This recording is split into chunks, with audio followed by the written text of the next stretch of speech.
Je vais vous parler dans ce nouveau module de concepts qui sont particulièrement importants pour les histoires. C'est le conflit et l'enjeu. Donc c'est vraiment, je pense, le module fondamental pour comprendre l'art de raconter des histoires, et notamment dans la littérature. Alors je vais vous prendre un exemple. C'était il y a 2 mois. J'allais pour un salon dans l'est de la France et je suis passé par Paris. Donc il a fallu que j'aille à la gare qui est à 10 minutes à pied de chez moi. Parce qu'en général j'y vais en train, donc j'y suis allé avec ma valise. Je suis arrivé, le train était à l'heure. Je suis monté en voiture dans le TGV. Le TGV est arrivé parfaitement à l'heure. J'ai pu avoir ma correspondance rapidement. J'ai pas eu de soucis, le métro fonctionnait bien. Je suis arrivé à l'autre gare parce qu'il fallait que je change à la gare de l'Est. Et puis là, il y avait mon second train que j'ai pu avoir et puis je suis arrivé dans les temps sur mon salon. Vous voyez, c'est pas particulièrement intéressant et passionnant. Maintenant, je vais vous raconter une autre histoire qui est vraie. C'était en juillet. C'était en juillet. Je devais me rendre à un salon dans le centre de la France, à côté de Tonnerre, en Bourgogne. Et là, la gare est toujours à 10 minutes de chez moi, mais il pleuvait à verse. C'était une catastrophe. En plus, j'avais apporté beaucoup de livres et la valise était super lourde. Elle a failli me lâcher plusieurs fois sur le chemin, donc c'est une grosse valise à avion. C'était une catastrophe, j'avais peur que l'eau rentre et abîme les livres, parce que c'est des livres que je transporte. Donc voilà, c'était une catastrophe, j'arrive à la gare, je suis trempé, on dirait un panda mouillé, il y avait le maquillage qui a coulé un petit peu. C'était vraiment une catastrophe, je ressemblais à rien. J'ai eu mon train de justesse malgré tout, et je suis arrivé sur Paris, et là c'était le jour des grèves RATP. Donc ce qui fait que moi j'avais prévu de faire Montparnasse-Bercy. Pour ceux qui ne connaissent pas Paris, il suffit de prendre une ligne de métro et on arrive tout de suite. C'est même pour ça que j'avais pris ces trains et ces horaires. Je m'avais 1h30 de correspondance, parfait. Et puis là en pleine grève, c'était impossible de pouvoir circuler. Donc il a fallu que je sorte de la gare, que j'aille chercher un taxi. Forcément les taxis étaient pris d'assaut et j'ai réussi à en trouver. C'était vraiment in extremis. Donc je suis monté dans le taxi, puis je lui ai dit que je dois arriver à Bercy, et puis que mon train suivant est dans 1 heure, parce que il y avait déjà une demi-heure le temps que je sorte de la gare et que j'aille jusqu'au taxi. Et là, le chauffeur de taxi qui me dit 1 heure. Ah mais on ne le fera jamais, ma petite dame, c'est en plein, tout est embouteillé. Et en effet, tout était embouteillé, donc Paris était complètement paralysé, ce qui fait que pour faire, il y avait 4 km, ça mettait un temps fou. Il y avait une de mes autrices qui devait prendre le même train, mais qui venait d'une autre gare, donc que j'avais au téléphone. Elle me dit le train est en retard aussi d'un quart d'heure là, mais moi je lui dis non, moi je vais pas être un quart d'heure en retard, je vais avoir une demi-heure, 3/4 d'heure de retard tel que c'est parti.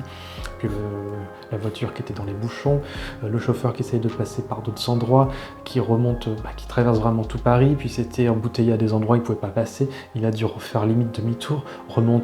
Moi j'avais une autrice au téléphone qui me dit là normalement le train devrait être parti, mais il n'y est pas encore. C'était catastrophique. Et puis le chauffeur ne pouvait rien faire d'autre que d'aller au ralenti. Et au final, il arrive quand même petit à petit de l'autre côté de la rive, de la Seine, parce que Montparnasse c'est rive gauche et Bercy est rive droite, mais à l'autre bout. Donc il arrive quand même finalement à traverser, ce qui a mis au moins 3/4 d'heure.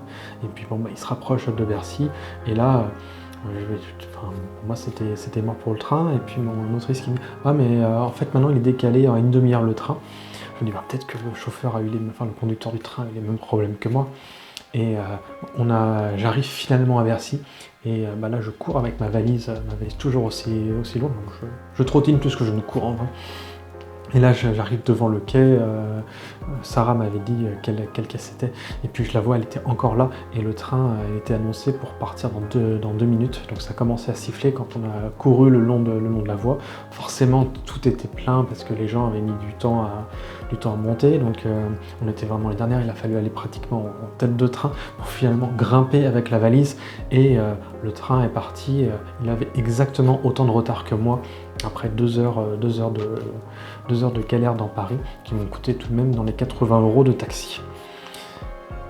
Voilà, c'est pas l'histoire la plus passionnante du monde, mais elle est quand même beaucoup plus intéressante que la première. En fait, la première, je ne vous l'aurais jamais racontée si on se rencontrait une soirée et que je racontais mes aventures de la semaine dernière. Je n'aurais pas parlé de ce train qui arrivait à l'heure et de mon itinéraire qui s'est bien passé. En revanche, celui qui est une galère pas possible, là j'en parle, et j'en reparle encore 2 mois après, et 3 mois après. Et pourquoi est-ce que j'en parle encore? Parce que il y a quelque chose à raconter. Donc je vous avoue, c'est pas l'histoire la plus passionnante, mais c'était une histoire que je peux relater plus tard. Pourquoi? Parce qu'il y avait du conflit. C'est-à-dire que dès le départ, c'était compliqué pour moi de venir. Et j'ai dû lutter contre les éléments, contre les retards,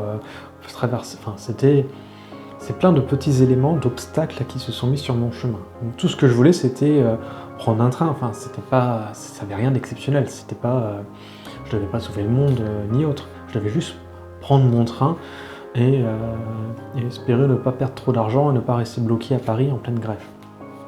Mais le fait d'avoir tous ces obstacles, ça rend l'histoire plus intéressante. Et ça, c'est le fondamental, je pense, de la façon d'écrire des histoires, c'est la gestion du conflit. Parce que le conflit, c'est le moteur principal d'une histoire, d'un texte. Alors, qu'est-ce que le conflit vraiment? Le conflit, c'est une émotion qui peut être c'est une émotion négative. Donc ça peut être la frustration, ça peut être la colère, ça peut être la tristesse. Enfin, c'est une émotion vraiment négative qui naît de la rencontre entre un but et un obstacle. Et donc, c'est surmonter l'obstacle et la difficulté qui est liée à surmonter cet obstacle qui crée ce qu'on appelle le conflit. Et c'est dans toutes les histoires, toutes celles que vous racontez, toutes celles que vous voyez, toutes celles que vous écrivez, il y a toujours du conflit. Et ce conflit, on est vraiment au centre, c'est le moteur. Et là, l'exemple que je vous ai donné fonctionne sur une bête anecdote, mais imaginez dans vos textes, quand là vous avez vraiment des vrais personnages, que vous avez une intrigue, que vous avez un univers, que vous avez tout mis en place, imaginez la force qu'a cette notion de conflit pour alimenter vos histoires. Et on va voir dans ce module comment naît le conflit, comment est-ce qu'on s'occupe du rythme du conflit, comment est-ce que l'on en profite pour créer une histoire.